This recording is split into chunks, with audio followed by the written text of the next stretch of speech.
2013 সালের স্বৈরাচার বিরোধী আন্দোলন আওয়ামী লীগের প্রায় এক যুগ আগে আওয়ামী লীগ আমলে দায়ের করা হত্যা মামলায় জামায়াতের এক নেতাকে সম্প্রতি গ্রেপ্তার করেছে পুলিশ।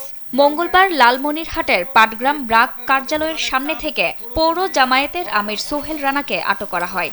পুলিশ জানায় 2013 সালের রাজনৈতিক সহিংসতার ঘটনায় দায়ের করা 3টি হত্যা মামলায় তিনি আসামি ছিলেন। এসব মামলায় তার বিরুদ্ধে আদালতের গ্রেপ্তারি পরোয়ানা ছিল। এবং আল্লাহর আইনি মোকাবেলা করে বাইরে হবে ইনশাআল্লাহ।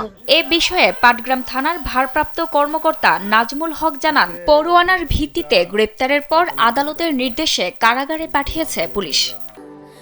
স্যান্ডেলিনা সো, রূপচর্চায় আভিজাত্য।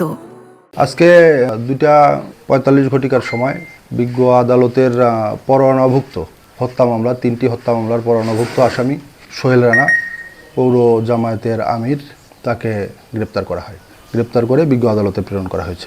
এদিকে গ্রেপ্তারের প্রতিবাদে স্থানীয় জামায়াত নেতাকর্মীরা বিক্ষোভ মিছিল ও সমাবেশ করেন এবং তার মুক্তির দাবি জানান।